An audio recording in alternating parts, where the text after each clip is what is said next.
I loved living in Chicago and working as a legal editor of the Chicago Tribune, the largest newspaper between the coasts. Nothing beats the adrenaline rush of the newsroom at deadline. I loved investigating articles and interviewing experts and hitting the streets and diving into records and just trying to find the truth behind a story, while at the same time trying to beat the competition across the street. One of the most amazing stories I ever covered involved a teenager by the name of James Dixon. He was convicted of shooting a police officer and sentenced to prison. Now, of course, there was evidence that backed up his guilt. But one day, I got a phone call from an informant. He told me that Dixon was actually innocent. He didn't shoot the policeman. What had happened is, the policeman was carrying in his pocket an illegal pen gun. That's a gun that looks like a fountain pen, but fires a .22 caliber bullet. He had gotten into a tussle with Dixon. The pen gun had gone off and wounded him. He didn't want to get caught with this illegal gun, so he blamed Dixon for shooting him. Well, when I investigated this evidence based on this new theory, all of the evidence snugly fit together. I did a major expose of the Dixon case on the front page of the Sunday Tribune. A grand jury got the same tip I did. They reopened the case. Dixon was found innocent. The police officer was indicted and later convicted of framing him. It was an absolutely amazing example of how a new examination of the evidence yielded a far different result than the original one. Well, I'd like to invite you to go on a 6-week investigation of our own. This one into the issue of whether Jesus of Nazareth really is the resurrected Son of God.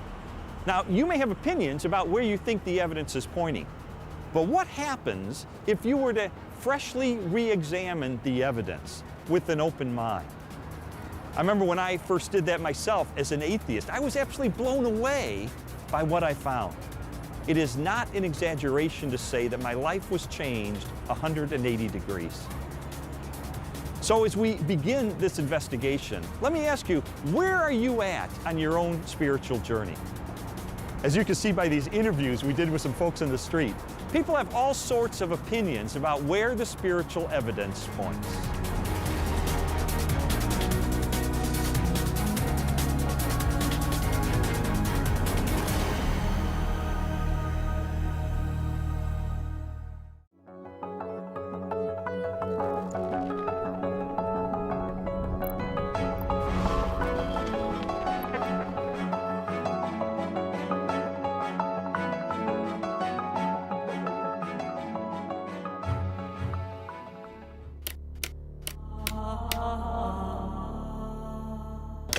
Jesus, I would say no doubt lived as a person, but to the extent of what he did, I'm not sure. If he comes walking into where I work, shows me the signs of the stigmata and tells me he's the Son of God, I might start believing. I don't believe in God, first of all.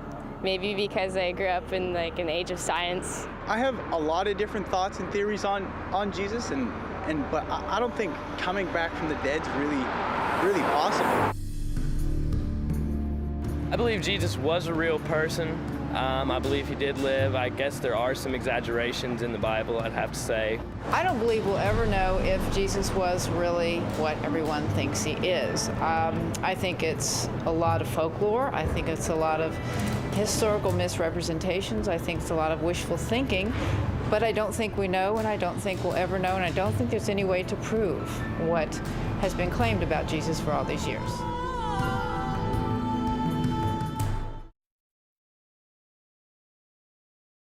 I just thought the idea of an all-powerful, all-loving creator of the universe was just an absurd idea on the surface of it. It wasn't even worth my time to check out. As far as Jesus was concerned, I thought that if he existed, and I wasn't sure whether or not he ever did, he was probably a nice guy, he was probably an excellent teacher, but he certainly wasn't the Messiah, and he certainly wasn't the Son of God. Now, my wife was more in spiritual neutral. She was more of an agnostic, whereas I was more antagonistic toward Christians. I just didn't know where all the pieces fit together. I didn't know who Jesus was or how he fit into the picture. Lee was antagonistic towards God. I was simply confused. There really was no room for God in my relationship with Leslie when we were dating and when we got married, but you know what? We were happy. We didn't have any problem with that. When I first started going to church, Lee responded very negatively. He basically told me that this is not what he had signed up for, that when we had gotten married, he had life planned in a way that did not involve church. My biggest fear with Leslie was that she was going to turn into some religious prude or something, and I thought nothing good can possibly come out of this. But even though I had all these negative ideas of things that were going to happen, in the ensuing months I began to see positive changes in her character and in her values and the way she related to me and the children. And it was winsome and it was attractive. And so when she invited me to go to church with her on January the 20th of 1980, I thought, you know what, I'm going to go. Get her out of this cult, that she's gotten involved in. He did go in with his reporter's notebook so he could take notes and try to find the scandal. Well, the pastor gave a talk that day called Basic Christianity, and he just systematically laid out what it is that Christians believe. And my mind was blown because I had all these misconceptions, and he really did straighten me out on a lot of things. And I remember walking out that day saying two things. First of all, I was still an atheist. He didn't convince me that day that God exists. But secondly, I realized if this is true, this has huge implications for my life. Lee's approach was very different from mine. Mine was mostly a heart issue. I wanted to know that God was real, and the way that was real for me was experientially. And for Lee, it was more about documentation, about being able to have facts that proved it true. Well, I was a journalist, so there was really no problem with me picking up the phone and calling a scholar and saying, hey, I'm Lee Strobel, I'm with the Chicago Tribune. I'd like some background information about the New Testament. And so I would do that, and I thought it was going to be so easy to expose the fallacious thinking behind Christianity. But as it turned out, it took me almost 2 years of my life to investigate these issues. It really was, in a sense, the most exciting story I'd ever pursued as a journalist. The biographies of Jesus in the New Testament gave me a lot of information about him. But Christians were saying that he is the Son of God. That's a huge step to take to believe that. And so I sought out more scholars so I could pose to them this question: who was Jesus? Now, this is one of the things I love about Jesus, and it says something to us. His identity is complex. He can't be pigeonholed. He fits no one formula. There's a lot of aspects to who he is. But always, he presents himself as a challenge to the status quo, to preconditioned thinking about what Son of God, what Messiah must be. He's carving out his own niche. He's doing his own thing like a great and creative artist. He is not simply replicating anything from the past. He is taking bits and pieces of prophecies and ideas and wisdom literature and law and you name it, and he's made a whole new gumbo. And he's serving it up, and people don't know what to think. He goes in a synagogue and says some of this stuff, and they go, wow, a new teaching, and with authority. Shazam! Amazingly, people say, no one teaches like him because he spoke with his own authority.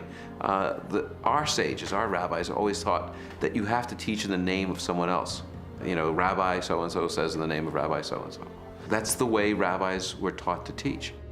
Yeshua came and said, you've heard it said, but not what my rabbi taught me, but I say unto you.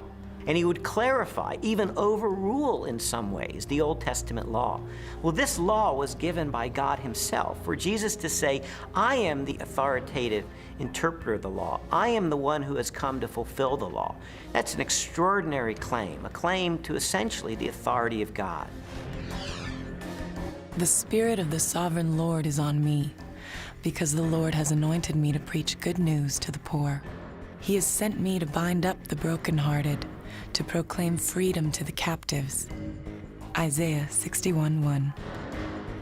It's interesting because when Yeshua went into the synagogue, that was the passage he read. And he says, this day, this verse is fulfilled in your hearing. And basically he's saying, I'm the servant that's described here. I'm the one who fulfills this.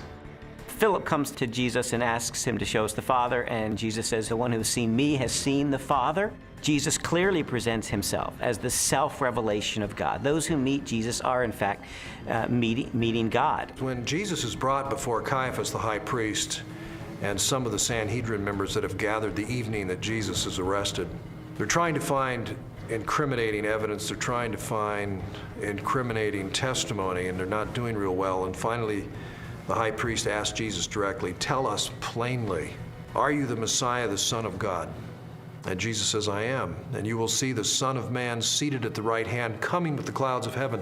And there Jesus has combined phrases from Daniel 7 and Psalm 110. Jesus sees himself as this heavenly figure.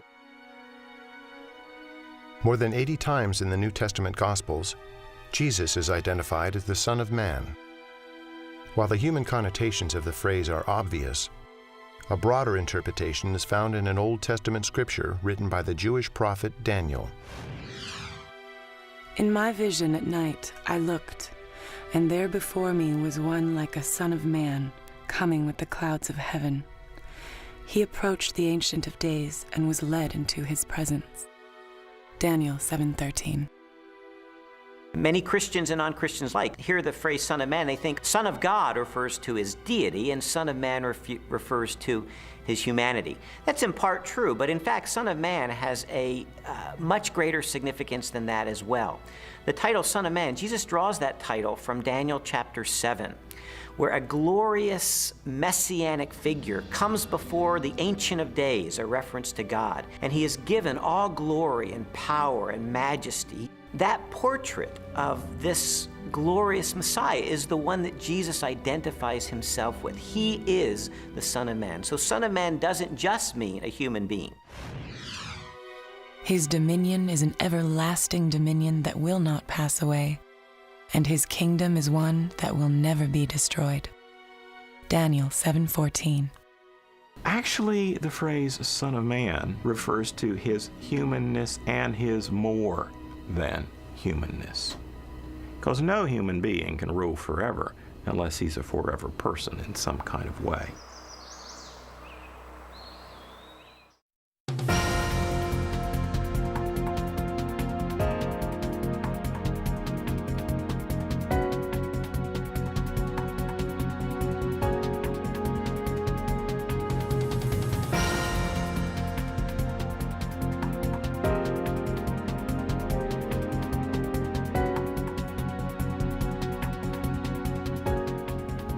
You know, often when I begin an investigation, I start with a hunch. Now, that isn't just some wild, unsubstantiated guess, but it's born out of training and experience and where the early evidence seems to point. But while a hunch might be a good place to start, it's not always the best place to end. Journalists and detectives know that you have to go after hard facts and data and evidence. And if those don't support your hunch, then you need to jettison the hunch. Now, it may be that during our investigation, some of your hunches or opinions or preconceptions about Jesus, you may find them falling away. And that's okay, as long as they're being replaced by opinions that are shaped by the evidence that you encounter. I really do hope that by the end of our time together, you're going to be able to reach a verdict in the case for Christ.